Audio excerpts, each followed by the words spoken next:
सुरगण सहित सभय सभय सुर राजो, सोच ही चाहत हो न अकाजो। बनतु उपायो करतु कछु नाही, राम शरण सब सब गे मन माही। बहुरी विचारी परस्पर कहई, रघुपति भगत भगति बस हई। श्रुति करि अवतंस दुर्वासा, अम्बरीश दुर्वासा। बेसुर सुरपति निपट निराशा, सह सुर न बहु जाल विषादा। नरहरि किए प्रकट प्रहलादा, लगी लगी कान कहीं धुनि माथा। अब सुर काज भरत के हाथा, आन उपाय न देखिए देवा। मानत रामु सुसेवक सेवा, हिय सपैमु सुमिरहु सब भरत ही। निज गुण शील राम बस करत ही, सुनि सुमरत सुर कर कहेऊ। भल तुम्हार बड़ भागु, सकल सुमंगल मूल जग। भरत चरण अनुरागु, सीतापति सेवक सेवकाई। कामधेनु सरिस सुहाई, भरत भगत तुम्हारे मन आई। तजो सोच विधि बात बनाई। देखु से देवपति भरत प्रभाऊ, साज सुभाय विवश सग रघुराऊ।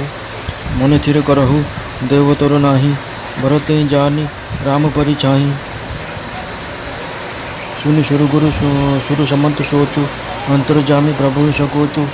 निज सिर भार भरत जिय जाना, करत कोटि विदुर अनुमाना। करि विचार मन दीनी ठीका। राम रजाय से आपन नीका, निजपन तज राखी पन मोरा। छो सनेहु किन्ह नहीं थोरा, किन्ह अनुग्रह अमित अति। सब विधि सीतानाथ, करि प्रणाम बोले भरतु। जोरी जलज जुग हाथ, कहो कहाव अबा का अब स्वामी। कृपा अम्बुनिधि अंतरजामी, गुरु प्रसन्न साहिब अनुकूला। मिटा मलिन मन कल्पित शूला, अपडर करेऊ अपडर डरेऊ न सोच समूले। रवि न दोषु न देव दिश भूले, मोर अभागु मातु कुटिलाई। विधि गति विषम काल कठिनाई, पाऊ रोप सब मिली मोहि घाला। प्रणत पालपन आपन पाला, यह नर रीति न राउरी होई। लोको वेद विदित नहीं गोई,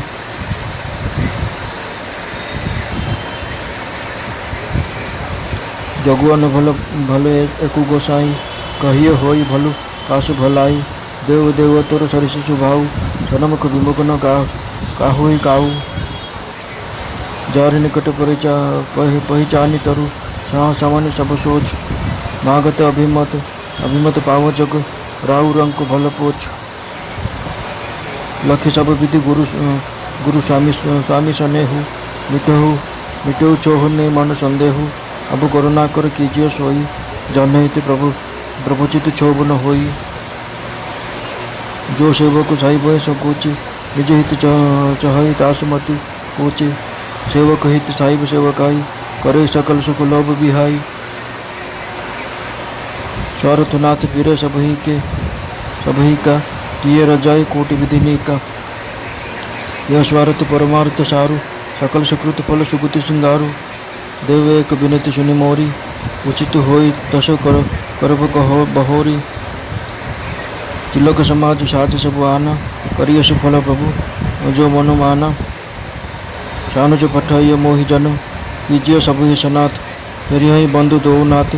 चलो में साथ, फिर ही बंधु दो नाथ। नतुर फिर ही बंधु दो नाथ। चलो में साथ, नतुर चाही बन तिमियो राय भाई। बहुरिय सिय सहित रघुराई, जय विधि प्रभु प्रसन्न मन होई। करुणा सागर कीजिए सोई, देव दीन सब मोहि अभारू। मोर नीति न धर्म विचारु, कहु वचन सब स्वार्थ हेतु। रहत नारत के चित चेतु, उतर दई सुनि स्वामी रजाई। सो सेवकु लखि लाज लजाई, असमय अवगुण उदधि अगाधु। स्वामी सनेह सराहत साधु, अब कृपाल मोहि सो मत भावा। सकुच स्वामी मन जाय न पावा, प्रभु पद शपथ कहु रति भाऊ। जग मंगल हित एकु पाऊ, प्रभु प्रसन्न मन सकुच तचि। जो जही आय सुदेव, सो सिर धरि सोशिर धरी धरी करे सबु मिटी अनट अनट अवरेब। भरत वचन सुनी सुनी हरसे साधु सराहे सुमन सुमन सुर बरसे असमंजस बस अवध निवासी प्रमोदित मन तापस वनवासी।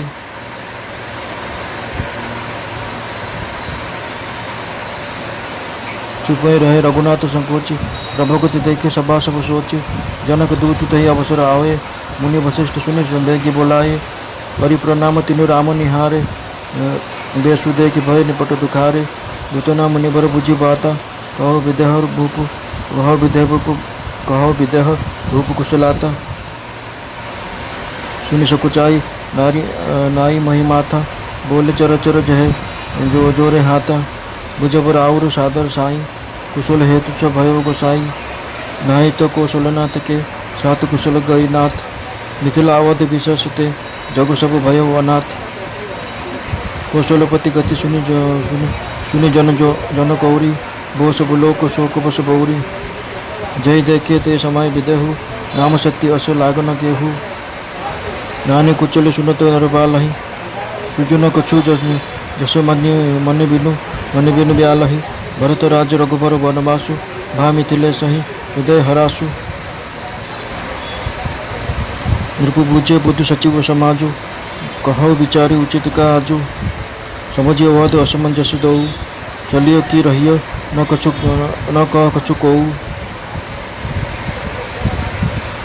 नृप धीर धरि हृदय विचारी पठाई अवध चतुर चर चारी। बुझे भरत सत्य भाव को भाव आयो बेगिन होई लखाऊ। गए अवध चर भरत गति बुझी देखी करतूती। चले चित्रकूट भरतु चार चले चित्रकूट भरतु चार चले तर हूती। दूतन आय भरत करे कई करनी जनक समाज कथा मति भरनी। सुनि गुरु परिजन सचिव महीपति वे सब सोच सनह विकल अति। धरि धीरज करी भरत बढ़ाई लिए सुभट साहना बुलाई। घर पुर देश राखी खुबारे अय गए रथ बहु जान सवारे। टुगरी शादी चले तत्काला किए विश्राम न मग मही पाला। भोर ही आजु नहाई प्रयाग चले जमुन उतरन सब लागा। कचरी लेन हम पठाए नाथा तिन गई असमहि गायो माथा। साथ गिरत छ सातक दीन है मुनिवर तुरत विदा कर कीन है। किनत जनक आगोन सबु हर्ष अवध समाजु। रघुबर रघुनंदनी सकुचु बड़ो सोच विभस सुर राजू। गरई गलानी कुटिल कई काहि कहे कही दुसुन देई। असमन आनि मुदित नर नारी भयो बहोरी रहब दिनचारी। एहि प्रकार गत बासर सोऊ प्रातन हान लागू सब कोऊ। करी मछन पूजई नर नारी गणप गौरी त्रिपुरारी तमारी। उमा रमन पति बंदी बहोरी बिनु भई अंचल जोरी। राजा राम जानकी रानी आनंद अवध राजधानी।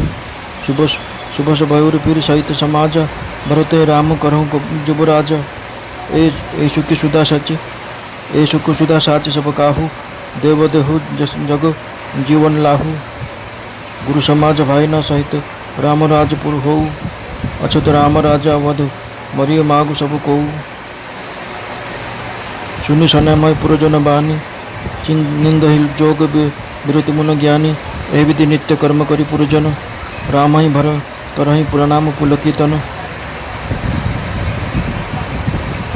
उच्च नीच माध्यम नर नारी लह दरसु निज निज अनुहारी। सावधान सब ही सन्मान ही सकल सराहत कृपा निधान ही। लरी कारहि ते रघुबर बानी पालती नीति प्रीति पहचानी। शील संकोच सिंधु रघुराऊ सुमुख सुलोचन सरल स्वभाव। कहत राम गुण गण अनुरागे सब निज भाग सराहन लागे। हम सब पुण्य जंग थोरे जिन्हें राम जानत करि मोरे।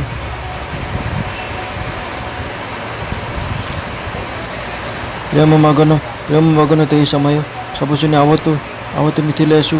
सहित सबरा सम्भम रठऊ रविकुल कमल दिनेशु। भय सचिव गुरु पुरजन साथा आगे गयो न बिन आगे गयोनु किन्ह रघुनाथ गिरिपुरु गिरिपुरु गिरिपुरु दीख जनकपति कबहि करे प्रणाम रथ त्यागो तबहि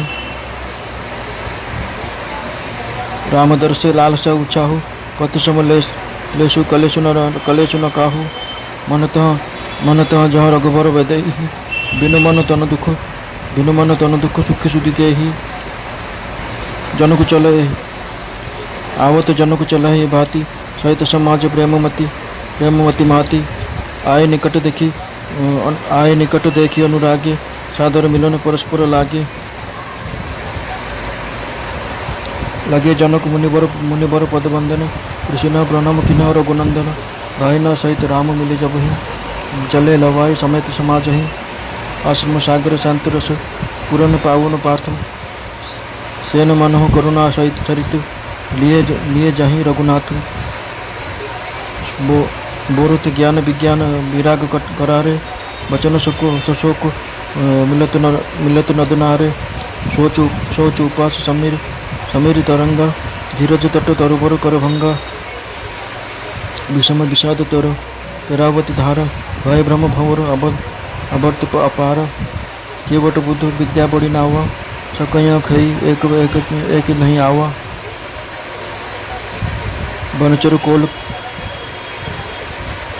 कोल किरात विचारे थके बिलो की पथ की हे हारे आश्रम उदति मिला जब जाई मनो उठेऊ अबुधि अपुलाई शोक विकल दो राज समाजा रहा न ज्ञान न धीरो जुलाजा भूपुरूप गुणशील सराही रोह शोक सिंधु अवगाही शोक समुद्र सोच ही नारी नर व्याकुल महा दे दुषु सकल सरोही बोलही बाम विधि किन्हें कहा सुरसिद्धि तापसु योगी जन मुनि देखे दशा विधेय की तुलसी न समर्थ को जो करी सके सरित स्नेह की अमित उपदेश जहाँ तहाँ लग्न मुनि बरहु धीरजु धरिय नरेश कहे वशिष्ठ विदेह सन अमित उपदेश जहाँ तह लग्न मुनि वरन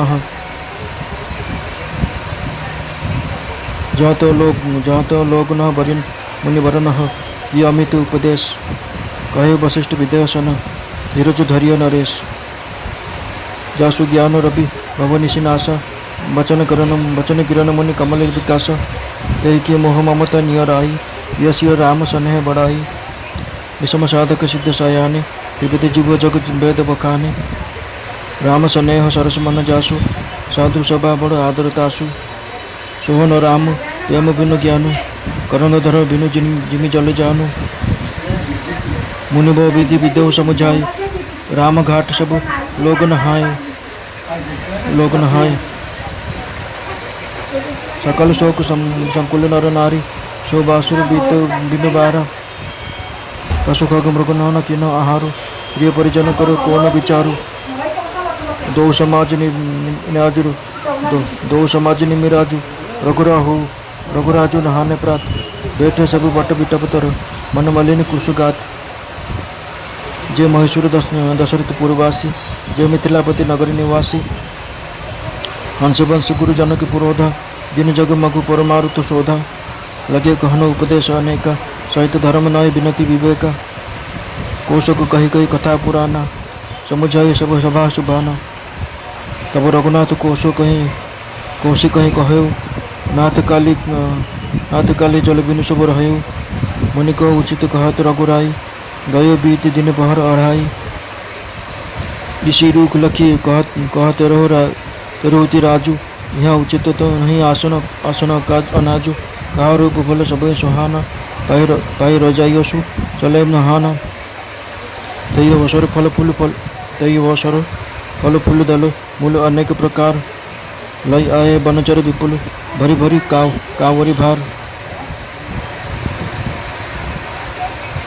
कामदेव गिरि राम प्रसाद अवलेख तो अपहत विषाद सर सरिता वन भूमि विरागा भूमि विभाग जनुभगत आनंद अनुराग बेली बिटप सब सफल सफूला बोल थका गुमग अली अनुकूला तेहि अवसर बन अधिक उछाहु त्रिविध समीर सुखद सब काहू जाय न बरण्य मनोहर ताई जन्मय करते जनक बहु नाई। तब सब लोग नहाई राम जनक मुनि आयुष पाई। देखी देखी तरुबर अनुरागे जहाँ तहाँ पुरजन उतर न लागे। दलमूल फल कंदी विधि नाना पावन सुंदर सुधा समान। सादर सब कह राम गुरु पठाई भरी भरी भार। पूजी पीतर सुर अतिथि गुरु लगे करन फर हार। ए विधि बासर बीते चारी राम निरखि नर नारी सुखारी। दूर समाज असी रुचि मन माही बिनु सिय राम फिरब भल नाही। सीता राम संग बनवासु कोटि अमरपुर सरिषि पासु।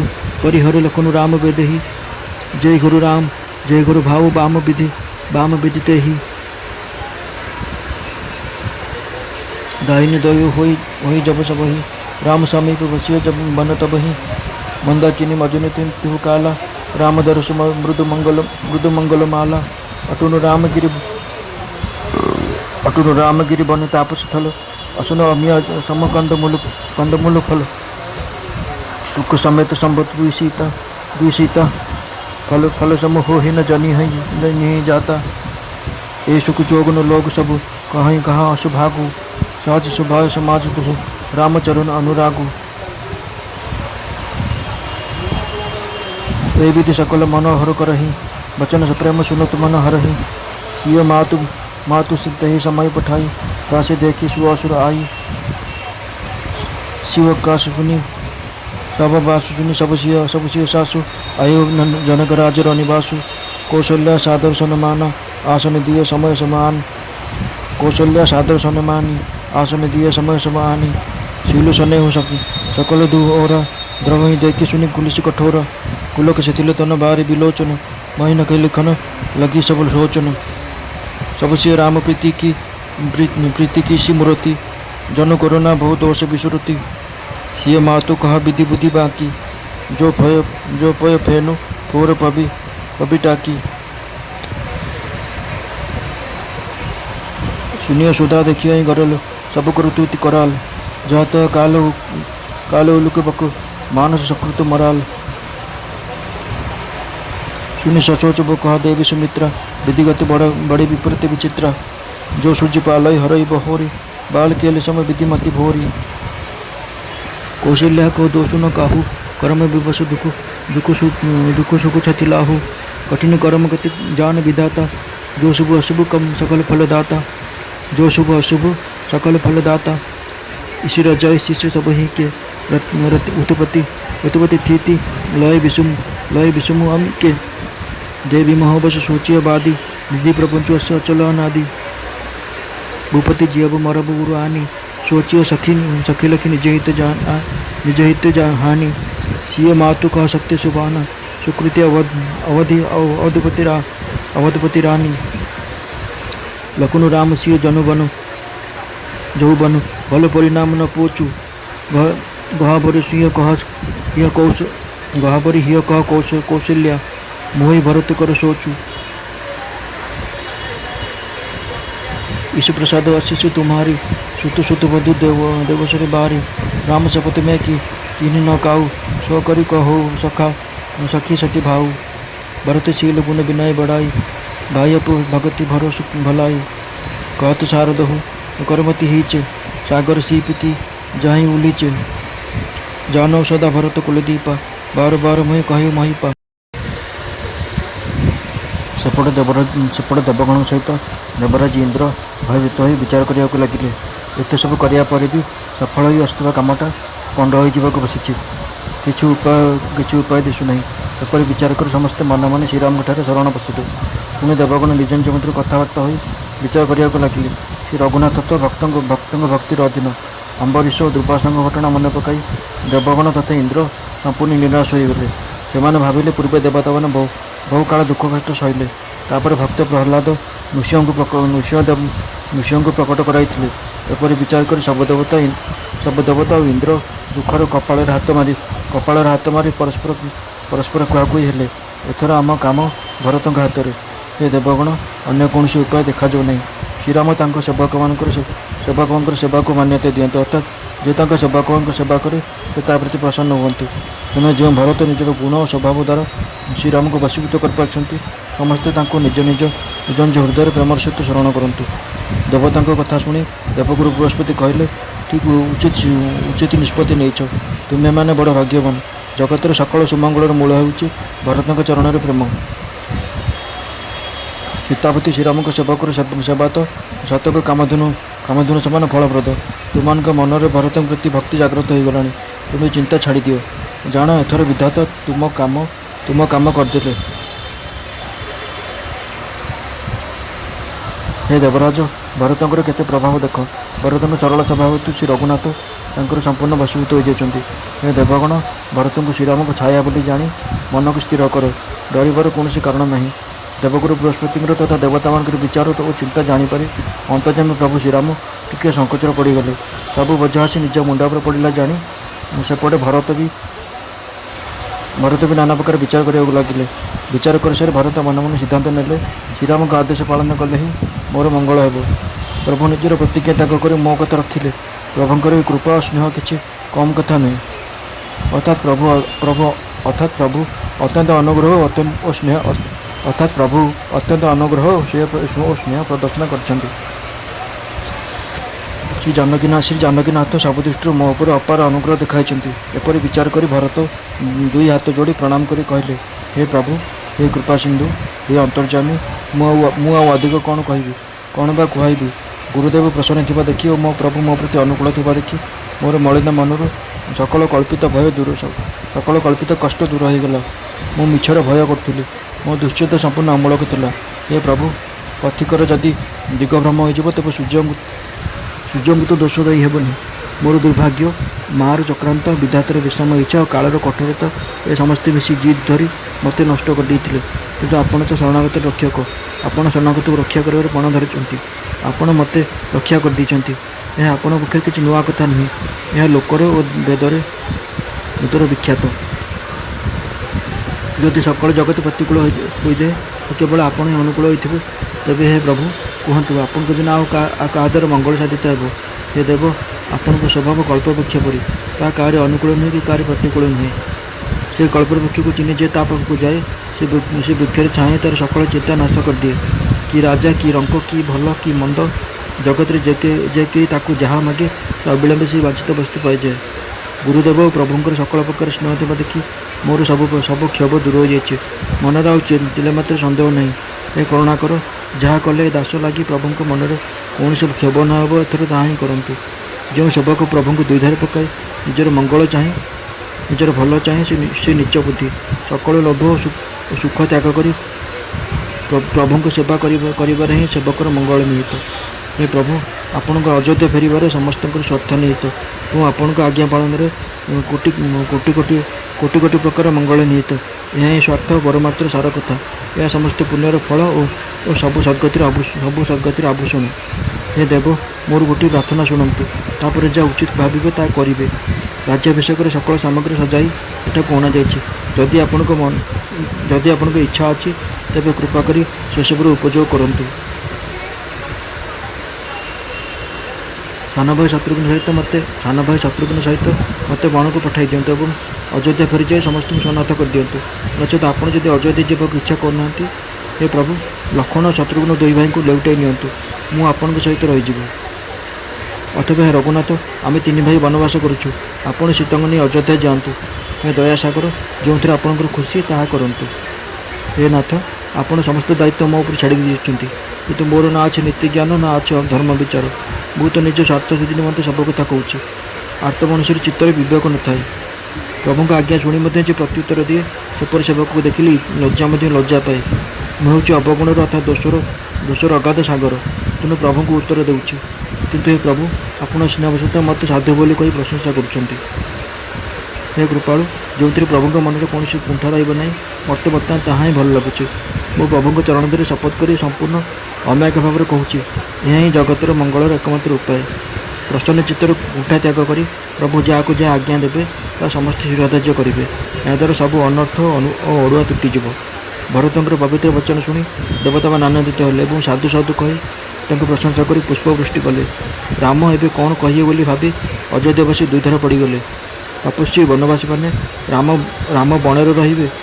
ରାମ ବଣରେ ରହିବେ ଏହି ଆଶା ଧରି ମନେ ମନେ ଆନନ୍ଦିତ ହେଲେ।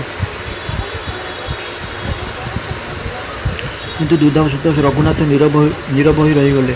ପ୍ରଭୁଙ୍କର ମୌନ ସ୍ଥିତି ଦେଖି ସମସ୍ତେ ଚିନ୍ତାରେ ପଡ଼ିଛନ୍ତି। ଠିକ୍ ସେତିକି ବେଳେ ସମାଚାର ମିଳିଲା ଯେ ମହାରାଜ ଜନକଙ୍କୁ ଦୂତମାନେ ଆସିଛନ୍ତି। ଏହା ଶୁଣି ମୁନି ବଶିଷ୍ଠ ତତ୍କ୍ଷଣାତ୍ ଦୂତମାନଙ୍କୁ ଡକାଇଲେ। ଦୂତମାନେ ଆସି ପ୍ରଣାମ କରି ଶ୍ରୀରାମଙ୍କୁ ଦେଖିଲେ ଏବଂ ପ୍ରଭୁଙ୍କ ତପସ୍ୱୀ ବେଶ ଦେଖି ଅତ୍ୟନ୍ତ ଦୁଃଖିତ ହେଲେ। ମୁନିରାଜ ବଶିଷ୍ଠ ଦୂତମାନଙ୍କୁ ମହାରାଜ ଜନକଙ୍କର କୁଶଳ ସମାଚାର ପଚାରିଲେ। ଏହା ଶୁଣି ମୁଖ୍ୟ ଦୂତ ସଂକୋଚର ସହିତ ନମ୍ର ନତମସ୍ତକ ହୋଇ ଯୋଡ଼ହସ୍ତ ହୋଇ କହିଲେ, ହେ ପ୍ରଭୁ, ଆପଣ ଆଦରରେ ଯେଉଁ ପ୍ରଶ୍ନ କଲେ ଏହା ହିଁ କୁଶଳର କାରଣ ହୋଇଗଲା। ତା ନହେଲେ ସବୁ କୁଶଳ ତ କୁଶଳନାଥ ଦଶରଥଙ୍କ ସହିତ ଚାଲିଯାଇଛି। ସେ ଚାଲିଯିବା ଫଳରେ ସମଗ୍ର ସଂସାର ଅନାଥ ହୋଇଯାଇଛି। ମିଥିଳା ଓ ଅଯୋଧ୍ୟା ପରି ବିଶ୍ୱସ୍ୱରୂପୀ ଅନାଥ ହୋଇଯାଇଛି। ଅଯୋଧ୍ୟାପତିଙ୍କର ଗତି ଅର୍ଥାତ୍ ମହାରାଜ ଦଶରଥଙ୍କର ମୃତ୍ୟୁ ଶୁଣି ଜନକପୁରବାସୀ ସମସ୍ତେ ଶୋକରେ ଅଧୀର ହୋଇଗଲେ। ସେ ସମୟରେ ଯେଉଁମାନେ ବିଦେହଙ୍କ ଶୋକମଗ୍ନ ଅବସ୍ଥା ଦେଖିଛନ୍ତି ସେମାନଙ୍କୁ ତାଙ୍କର ବିଦେହ ଅର୍ଥାତ୍ ଦେହ ଅଭିମାନ ଶୂନ୍ୟ ନାମଟି ଯଥାର୍ଥ ବୋଲି ବୋଧ ହେଲା ନାହିଁ। କାରଣ ଦେହାଭିମାନ ପୁରୁଷଙ୍କର ଶୋକ ହେବ କିପରି? ରାଣୀ କୌଶଲ୍ୟାଙ୍କର କୁଚକ୍ର କଥା ଶୁଣି ମହାରାଜା ଜନକଙ୍କୁ କିଛି ବୁଦ୍ଧି ଦିଶିଲା ନାହିଁ। ମଣି ହରାଇଦେଲେ ସାପ ଯେପରି ବୁଦ୍ଧିବଣା ହୋଇଯାଏ, ମହାରାଜାଙ୍କ ଅବସ୍ଥା ସେହିପରି ହୋଇଗଲା। ତା ଛଡ଼ା ଭରତଙ୍କ ରାଜତ୍ୱ ଓ ଶ୍ରୀରାମଙ୍କର ବନବାସ ସମ୍ବାଦ ଶୁଣି ମିଥିଳେଶ୍ୱର ଜନକଙ୍କୁ ଅତ୍ୟନ୍ତ ଦୁଃଖ ଲାଗିଲା। ସେ ପଣ୍ଡିତ ସମାଜ ଓ ମନ୍ତ୍ରିମଣ୍ଡଳକୁ ଡକାଇ ପଚାରିଲେ, ଏପରି ସମୟରେ ଆମର କ'ଣ କରିବା ଉଚିତ? ଆପଣମାନେ ବିଚାର କରି କୁହନ୍ତୁ। କିନ୍ତୁ ଅଯୋଧ୍ୟାର ଅବସ୍ଥା ବୁଝି ଓ ଉଭୟ ଦିଗରୁ ଅଡ଼ୁଆ ରହିଥିବା ଜାଣି ସେମାନେ ମହାରାଜଙ୍କୁ ସେଠାକୁ ଯାଆନ୍ତୁ କିମ୍ବା ନ ଯାଆନ୍ତୁ କିଛି କହିପାରିଲେ ନାହିଁ। ସେମାନେ କିଛି ନ କହିପାରିବାରୁ ମହାରାଜ ଧୈର୍ଯ୍ୟ ଧରି ମନେ ମନେ ବିଚାର କରି ଅଯୋଧ୍ୟାକୁ 4 ଜଣ ଦକ୍ଷ ଗୁପ୍ତଚର ପଠାଇଲେ ଓ ସେମାନଙ୍କୁ କହିଲେ, ଶ୍ରୀରାମଙ୍କ ପ୍ରତି ଭରତଙ୍କର ସଦ୍ଭାବ ଅଛି ନା ଅସଦ୍ଭାବ ଅଛି ତାହା ବୁଝି ତୁମେ ଶୀଘ୍ର ଫେରିଆସିବ। କିନ୍ତୁ ସାବଧାନ, କେହି ଯେପରି ଏକଥା ଜାଣି ନ ପାରନ୍ତି। ଗୁପ୍ତଚରମାନେ ଅଯୋଧ୍ୟା ଗଲେ। ଭରତଙ୍କ ଉଦ୍ଦେଶ୍ୟ ଜାଣି ଏବଂ ତାଙ୍କ ସଦ୍ଭାବ ଲକ୍ଷ୍ୟ କରି ଭରତ ଚିତ୍ରକୂଟ ଯିବାକୁ ବାହାରୁ ସେମାନେ ମିଥିଳା ଫେରିଆସିଲେ। ଗୁପ୍ତଚରମାନେ ଜନକ ମହାରାଜଙ୍କ ସଭାକୁ ଆସି ଭରତ ଯାହା କରିବାକୁ ଯାଉଥିଲେ ସେ ବିଷୟରେ ନିଜର ବୁଦ୍ଧି ଅନୁଯାୟୀ ବର୍ଣ୍ଣନା କଲେ। ତାହା ଶୁଣି ଗୁରୁଦେବ, ଆତ୍ମୀୟ ସ୍ୱଜନ, ମନ୍ତ୍ରୀ ଓ ମହାରାଜ ସମସ୍ତେ ଚିନ୍ତା ଓ ସ୍ନେହବଶତଃ ଅତ୍ୟନ୍ତ ବ୍ୟାକୁଳ ହୋଇଗଲେ। ତାପରେ ଜନକ ମହାରାଜ ଧୈର୍ଯ୍ୟ ଧରି ଭରତଙ୍କୁ ପ୍ରଶଂସା କରି ସୁଦକ୍ଷ ଯୋଦ୍ଧା, ହାତୀଗଡ଼ଙ୍କ ମାହୁନ୍ତ ଓ ସୈସବଙ୍କୁ ଡକାଇଲେ। ରକ୍ଷକମାନଙ୍କୁ ରାଜପ୍ରସାଦ, ନଗର ଓ ଦେଶ ରକ୍ଷା କରିବାକୁ ନିର୍ଦ୍ଦେଶ ଦେଇସାରି ଘୋଡ଼ା, ହାତୀ, ରଥ ଆଦି ବିଭିନ୍ନ ଯାନବାହନ ବହୁ ସଂଖ୍ୟାରେ ସଜାଇବାର ବ୍ୟବସ୍ଥା କଲେ ଏବଂ 2 ଘଡ଼ି ଭିତରେ ଯାତ୍ରା ଆରମ୍ଭ କରିବାର ଶୁଭ ମୁହୂର୍ତ୍ତଟିଏ ଗଣାଇ ରାଜା ଅବିଳମ୍ବେ ବାହାରି ପଡ଼ିଲେ। ବାଟରେ କେଉଁଠି ହେଲେ ବିଶ୍ରାମ କରିନାହାନ୍ତି। ଆଜି ସକାଳେ ପ୍ରୟାଗରାଜରେ ସ୍ନାନ କରି ମହାରାଜ ଏଠାକୁ ଆସୁଛନ୍ତି। ସେମାନେ ଯମୁନା ନଦୀ ପାର ହେଉଥିଲା ବେଳେ ହେ ନାଥ, ଆମକୁ ଏଠାକାର ଖବର ନେବାକୁ ପଠାଇଲେ। ଏତିକି କହି ଦୂତମାନେ ସଭାରେ ପ୍ରଣାମ କଲେ। ମୁନିବର ବଶିଷ୍ଠ 6-7 ଜଣ କିରାତଙ୍କୁ ସାଙ୍ଗରେ ନେଇ ଦୂତମାନଙ୍କୁ ତୁରନ୍ତ ବିଦାୟ ଦେଲେ। ରାଜା ଜନକଙ୍କ ଆଗମନ କଥା ଶୁଣି ଅଯୋଧ୍ୟାବାସୀମାନେ ଆନନ୍ଦିତ ହୋଇଗଲେ। ଶ୍ରୀରାମଙ୍କ ମନରେ ସଂକୋଚ ଜାତ ହେଲା, କିନ୍ତୁ ଦେବରାଜ ଇନ୍ଦ୍ର ଅଧିକ ଚିନ୍ତାରେ ପଡ଼ିଗଲେ। କୁଟିଳା କହି ମନେ ମନେ ଗ୍ଳାନିରେ ସଢ଼ିଗଲେ। କାହାକୁ କହିବେ, କାହାକୁ ବା ଦୋଷ ଦେବେ? କିନ୍ତୁ ଅନ୍ୟ ସବୁ ନରନାରୀ ଏହା ବିଚାର କରି ଖୁସି ହୋଇଗଲେ ଯେ ଜନକ ମହାରାଜ ଆସିଥିବାରୁ ସେଠାରେ ଆଉ 4-6 ଦିନ ରହିବାର ସୁଯୋଗ ମିଳିଯିବ। ଏପରି ଭାବରେ ସେହି ଦିନଟି କଟିଗଲା। ତା ପରଦିନ ସମସ୍ତେ ସକାଳେ ସ୍ନାନ କଲେ। ସ୍ନାନ ସାରି ଗଣେଶ, ପାର୍ବତୀ, ମହାଦେବ ଓ ସୂର୍ଯ୍ୟଙ୍କୁ ପୂଜା କଲେ। ପୁଣି ଲକ୍ଷ୍ମୀପତି ବିଷ୍ଣୁଙ୍କ ଚରଣ ବନ୍ଦନା କରି ପୁରୁଷମାନେ 2 କର ଯୋଡ଼ି ଓ ସ୍ତ୍ରୀମାନେ ପଣତକାନି ପସାରି ବିନତି କଲେ, ଶ୍ରୀରାମ ରାଜା ହୁଅନ୍ତୁ, ଜାନକୀ ରାଣୀ ହୁଅନ୍ତୁ ତଥା ରାଜଧାନୀ ଅଯୋଧ୍ୟା ଆନନ୍ଦରେ ଚରମ ସୀମା ହୋଇଯିବା ସଙ୍ଗେ ସଙ୍ଗେ ପ୍ରଜାଗଣଙ୍କ ସହିତ ପୁନର୍ବାର ସୁଖର ଭଣ୍ଡାରରେ ପ୍ରତିଷ୍ଠିତ ହୋଇଯାଉ ଏବଂ ଭରତଙ୍କୁ ରାମ ଯୁବରାଜ କରାନ୍ତୁ। ହେ ଦେବ, ଏ ସୁଖରୂପୀ ଅମୃତ ସିଞ୍ଚନ କରି ସମସ୍ତଙ୍କୁ ଜଗତରେ ଜୀବନ ଧରିବାରେ ଲାଭ ପ୍ରଦାନ କରନ୍ତୁ। ଗୁରୁ, ରାଜପରିଷଦ ଓ ଭାଇମାନଙ୍କ ସହିତ ଶ୍ରୀରାମ ଅଯୋଧ୍ୟା ନଗରୀରେ ରାଜତ୍ୱ କରନ୍ତୁ ଏବଂ ପ୍ରଭୁ ଶ୍ରୀରାମଙ୍କ ରାଜତ୍ୱ କାଳରେ ହିଁ ଆମର ମୃତ୍ୟୁ ହେଉ। ସମସ୍ତେ ଏହି ମାଗୁଣି ଶୁଣାଇ ପ୍ରାର୍ଥନା କଲେ। ଅଯୋଧ୍ୟାବାସୀଙ୍କର ପ୍ରେମପୂର୍ଣ୍ଣ ବାଣୀ ଶୁଣି ଜ୍ଞାନୀମୁନିମାନେ ମଧ୍ୟ ନିଜ ନିଜର ଯୋଗ ଓ ବୈରାଗ୍ୟକୁ ନିନ୍ଦା କଲେ। ଅଯୋଧ୍ୟାର ଲୋକେ ନିତ୍ୟକର୍ମ ଶେଷ କରି ଏବଂ ପୁଲକିତ ଶରୀର ହୋଇ ଶ୍ରୀରାମଙ୍କୁ ପ୍ରଣାମ କଲେ। ଉଚ୍ଚ, ନୀଚ, ମଧ୍ୟମ ଓ ସବୁ ଶ୍ରେଣୀର ଲୋକେ ନିଜ ନିଜର ଭାବ ଅନୁସାରେ ଶ୍ରୀରାମଙ୍କ ଦର୍ଶନ ପାଇଲେ। ଶ୍ରୀରାମ ପ୍ରେମର ସହିତ ସମସ୍ତଙ୍କୁ ସମ୍ମାନିତ କଲେ ଏବଂ ସମସ୍ତେ କୃପାନିଧନ ଶ୍ରୀରାମଙ୍କର ପ୍ରଶଂସା କରି କହିଲେ, ପିଲାଦିନୁ ଶ୍ରୀରାମଙ୍କର ଏହି ସ୍ୱଭାବ ରହିଆସିଛି ଯେ ସେ ପ୍ରେମକୁ ଚିହ୍ନି ନୀତି ପାଳନ କରନ୍ତି। सुशीलता और प्रेमर सागर श्री रघुनाथ होती सरल स्वभाव। तांकर वचन मधुर, स्वभाव सुंदर एवं से समस्त रूप दृष्टि देखती। श्रीराम गुणगाथा स्मरण कर समस्ते प्रेममग्न हो गले और निज निजर भाग्य को प्रशंसा कर कहवाक लगे, ये पृथ्वी आम पर पुण्य मान बहुत कम अच्छा जो कि श्रीराम आपणार बोली भावती, आपणार बोली जानती। समस्ते प्रेममग्न हो जाती। बेले मिथिलापति महाराज जनक आसवर समाचार मिलगला। ता शुणी सूर्यवंश रूपी कमलर सूर्य श्रीरामचंद्र ससम्मान स्वागत जनाइबा निमंते सभा सहित तुरंत उठी ठिया होगले। भाई मंत्री गुरुदेव और पुरवासी साथी नहीं रघुनाथ जनक को पाछुटी आने को चलिले। सेपटे राजा जनक पर्वतश्रेष्ठ कामदनाथ को देखीदे प्रणाम कर रथर ओह्लाई पड़े और पादर चलवा आरंभ कले। श्रीराम को दर्शन कर लालसा उत्साह हेतु कहार को टिके भी क्लांति और क्लेश जना पड़ न था। मन तो जाए जो श्रीराम और जानकी रही। मन बिना शरीर सुख दुख किए जापर।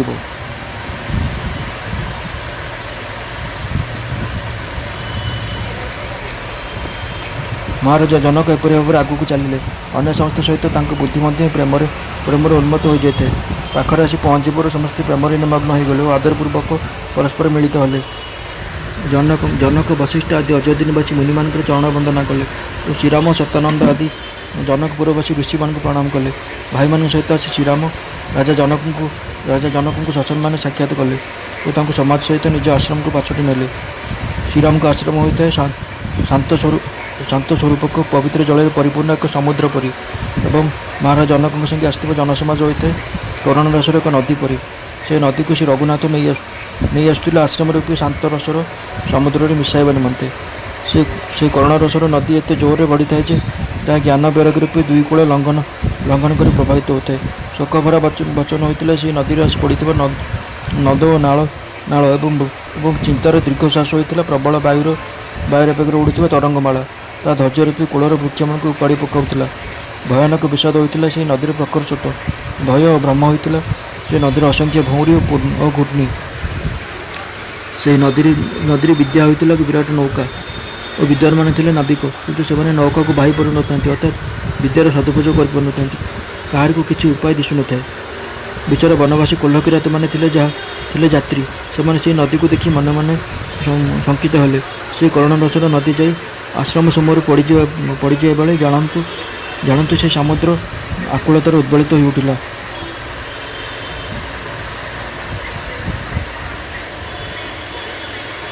दुई राज समाज शोकर व्याकुल हो गले। कहार ज्ञान धैर्य अथवा लज्जा रहा नहीं। राजा दशरथ रूप गुण और स्वभाव को प्रशंसा कर समस्ते कांदिले।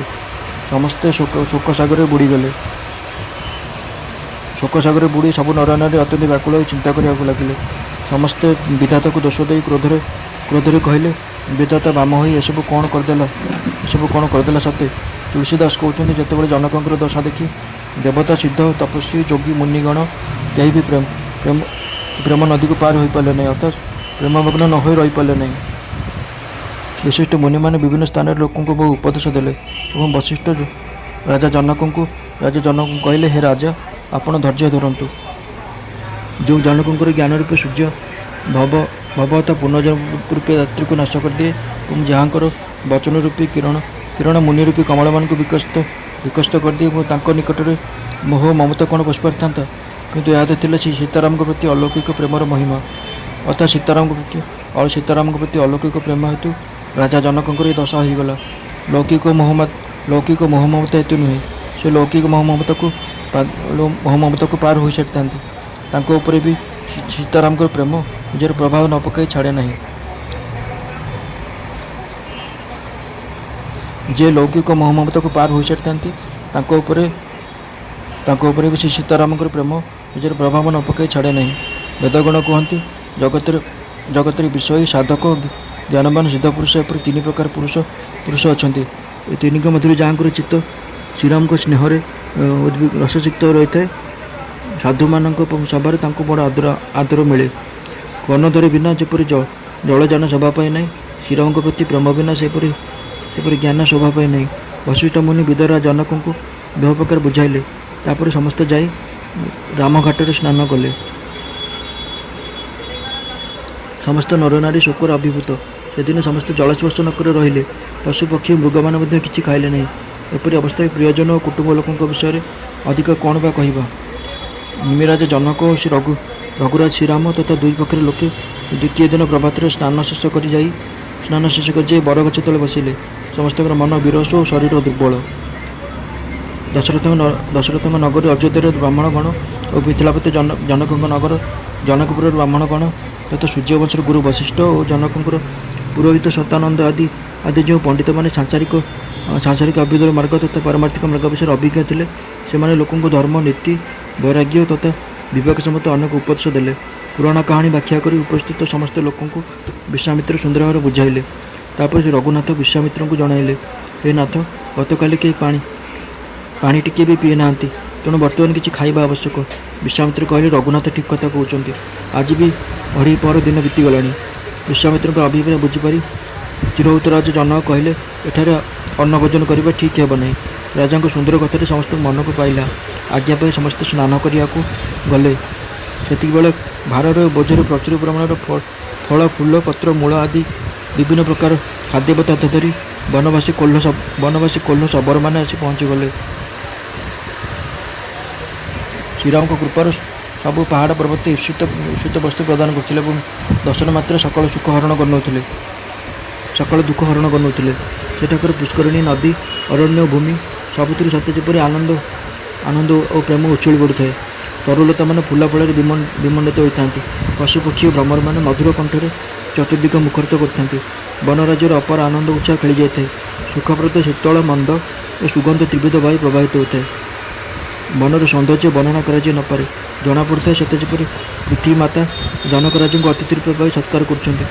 ଜନକପୁରରେ ସମସ୍ତ ନରନାରୀ ସ୍ନାନ ସାରି ଶ୍ରୀରାମ, ଜନକ ଓ ମୁନିମାନଙ୍କ ଆଦେଶକ୍ରମେ ସେଠାକାର ସୁନ୍ଦର ବୃକ୍ଷଲତା ଦେଖି ପ୍ରେମାନନ୍ଦରେ ବିଭିନ୍ନ ସ୍ଥାନରେ ଅବସ୍ଥାନ କଲେ। ପବିତ୍ର, ସୁନ୍ଦର ଓ ଅମୃତ ତୁଲ୍ୟ ବିଭିନ୍ନ ପ୍ରକାର ପତ୍ର, ଫଳ, କନ୍ଦ ଓ ମୂଳ ଝୁଡ଼ି ଓ ଭାରମାନଙ୍କର ପୂର୍ଣ୍ଣ କରି ଶ୍ରୀରାମଙ୍କ ଗୁରୁ ବଶିଷ୍ଠ ଆଦର ସହକାରେ ସମସ୍ତଙ୍କ ନିକଟକୁ ପଠାଇଲେ। ସେମାନେ ପିତୃ ଦେବତା, ଅତିଥି ଓ ଗୁରୁଙ୍କୁ ପ୍ରଣାମ କରି ଗୁରୁଙ୍କୁ ପୂଜା କରି ଫଳାହାର କଲେ। ଏପରି 4 ଦିନ କଟିଗଲା। ଶ୍ରୀରାମଙ୍କୁ ଦେଖି ସମସ୍ତେ ଆନନ୍ଦିତ ହୋଇଯାଇଥିଲେ। ଉଭୟ ପକ୍ଷରେ ଲୋକେ ମନେ ମନେ ଭାବୁଥିଲେ, ଶ୍ରୀରାମ ଓ ସୀତାଙ୍କୁ ନ ନେଇ ଫେରିଯିବା ଠିକ୍ ହେବ ନାହିଁ। ସୀତା ଓ ରାମଙ୍କ ସହିତ ବନବାସରେ ରହିବା ହେଉଛି କୋଟି ଦେବଲୋକରେ ରହିବା ପରି ସୁଖଦାୟକ। ଲକ୍ଷ୍ମଣ ଶ୍ରୀରାମ ଓ ସୀତାଙ୍କୁ ଛାଡ଼ି ଯେଉଁମାନଙ୍କ ଘରେ ରହିବାକୁ ଭଲ ଲାଗେ, ସେମାନଙ୍କ ପ୍ରତି ବିଧାତା ବାମ ହୋଇଛନ୍ତି ବୋଲି ବୁଝିବାକୁ ହେବ।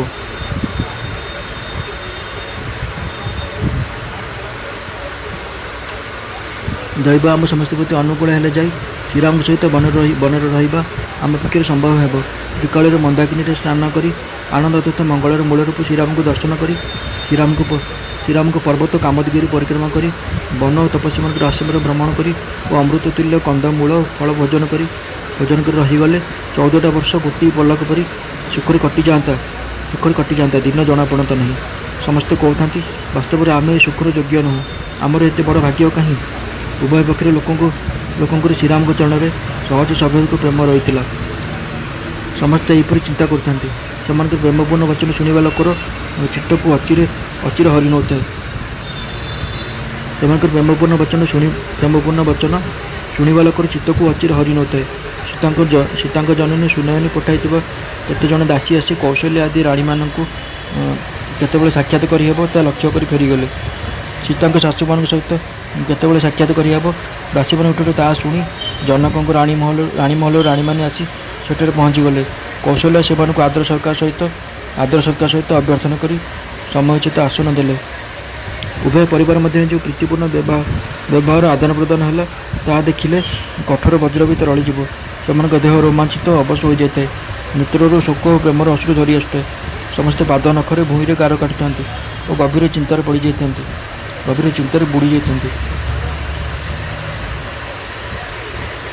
ସମସ୍ତେ ଥିଲେ ସୀତାରାମ ପ୍ରେମର ପ୍ରତିମୂର୍ତ୍ତି ପରି। ଜଣାପଡ଼ୁଥିଲା ସତେ ଯେପରି କରୁଣାର ସହିଁ ନାନା ପ୍ରକାର ବେଶ ଧରି ବିଳାପ କରୁଛି। ସୀତାଙ୍କର ମାତା ସୁନୟନା ଦେବୀ କହିଲେ, ବିଧାତାର ବୁଦ୍ଧି ଅତି କୁଟିଳ। ସେ ଦୁଧଫେଣ ପରି କୋମଳ ପଦାର୍ଥକୁ ବଜ୍ରର ଶୂଳରେ ଯୋଡ଼ୁଛି, ଅର୍ଥାତ୍ ଯେ କୋମଳ ଓ ନିର୍ଦ୍ଦୋଷ ତା ଉପରେ ବାରମ୍ବାର ବିପଦ ଲଦି ଦେଉଛି। ଅମୃତ ଶବ୍ଦଟା ଖାଲି ଶୁଣିବାକୁ ମିଳୁଛି, ଅଥଚ ବିଶ୍ୱ ଚାରିଆଡ଼େ ପ୍ରତ୍ୟକ୍ଷ ଦେଖିବାକୁ ମିଳୁଛି। ବିଧାତାର ସବୁ କାମ ଅତ୍ୟନ୍ତ ନିଷ୍ଠୁର। କୁଆ ପେଚ ବଗ ସବୁଠି ଅଛନ୍ତି, କିନ୍ତୁ ରାଜହଂସ କେବଳ ମାନସ ସରୋବରରେ ଅଛନ୍ତି।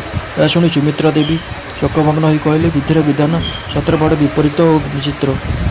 ସେ ଯାହାକୁ ସୃଷ୍ଟି କରୁଛି, ପାଳନ କରୁଛି ଓ ତାକୁ ହିଁ ପୁଣି ସଂହାର କରୁଛି।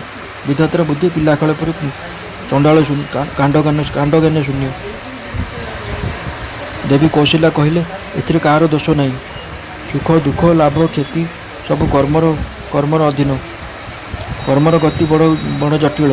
ଏକମାତ୍ର ବିଧାତା ହିଁ ତାହା ଜାଣେ। ସେ ବିଧାତା ହିଁ ଶୁଭ ଅଶୁଭ ଫଳ ଦିଏ। ସମସ୍ତେ ଈଶ୍ୱରଙ୍କର ଅଧୀନ। ଉତ୍ପତ୍ତି ସ୍ଥିତି ଓ ବିଲୟ ତଥା ଅମୃତ ଓ ବିଷ ମଧ୍ୟ ତାଙ୍କରି ଅଧୀନ। ହେ ଦେବୀ, ମୋହବଶ ହୋଇ ଶୋକ କରିବା ଅନୁଚିତ। ବିଧାତାଙ୍କ ପ୍ରପଞ୍ଚ ଏହିପରି ଅଟଳ ଓ ଅନାଦି। କୌଶଲ୍ୟ ଦୁଃଖିତ ମନରେ କହିଲେ, ହେ ସଖୀ, ମହାରାଜଙ୍କ ଜୀବନ ଓ ମରଣ କଥା ମନେ ପକାଇ ଆମେ ଯେପରି ଚିନ୍ତା କରୁଛୁ, ତାହା କେବଳ ଆମ ନିଜ ସ୍ୱାର୍ଥଜନିତ ଦୁଃଖ। ସୀତାଙ୍କ ମା କହିଲେ, ଆପଣ ଯାହା କହିଲେ ସତ। ଆପଣ ହେଉଛନ୍ତି ପୁଣ୍ୟାତ୍ମାମାନଙ୍କର ଆଦର୍ଶ ଅଯୋଧ୍ୟାପତିଙ୍କର ରାଣୀ। ଆପଣ ଭଲ ଏପରି କଥା କାହିଁକି ନ କହିବେ? କୌଶଲ୍ୟ ଦୁଃଖିତ ମନରେ କହିଲେ, ଶ୍ରୀରାମ ଓ ଲକ୍ଷ୍ମଣ ଓ ସୀତା ବନବାସ କରନ୍ତୁ। ଏହାର ପରିଣାମ ଭଲ ହେବ, ମନ୍ଦ ହେବ ନାହିଁ। ମୋତେ ଖାଲି ଯାହା ଭରତଙ୍କ ଚିନ୍ତା କଷ୍ଟ ଦେଉଛି। ଈଶ୍ୱରଙ୍କ ଅନୁଗ୍ରହରୁ, ଆପଣଙ୍କ ଆଶୀର୍ବାଦରୁ ମୋର 4ଟି ଯାକ ପୁଅ, 4ଟି ଯାକ ବୋହୂ ଗଙ୍ଗା ଜଳ ପରି ପବିତ୍ର। ହେ ସଖୀ, ମୁଁ କେବେ ହେଲେ ଶ୍ରୀରାମଙ୍କୁ ରାଣ ପକାଇନି। ଆଜି ତାର ରାଣ ପକାଇ ନିଷ୍କପଟ ଭାବରେ କହୁଛି। ଭରତଙ୍କ ସ୍ୱଭାବ, ଗୁଣ, ନମ୍ରତା, ମହତ୍ତ୍ୱପଣ, ଭାତୃଭାବ, ଭକ୍ତି, ବିଶ୍ୱାସ ଓ ସଜଳତା ଯେ କେତେ ସୁନ୍ଦର, ତାହା ବର୍ଣ୍ଣନା କରିବାକୁ ଗଲେ ସ୍ୱୟଂ ସରସ୍ୱତୀଙ୍କ ବୁଦ୍ଧି ବି ବଣା ହୋଇଯିବ। ଶାମୁକାରେ କ'ଣ କେବେ ସମୁଦ୍ରଟାକୁ ଉଜାଳି ହେବ? ମୁଁ ତ ସବୁବେଳେ ଭରତଙ୍କୁ ଆମ୍ବ ବଂଶର ପ୍ରଦୀପ ବୋଲି ମନେ କରେ। ମହାରାଜ ମଧ୍ୟ ମୋତେ ବାରମ୍ବାର ଏକଥା କହିଛନ୍ତି। ସୁନାକୁ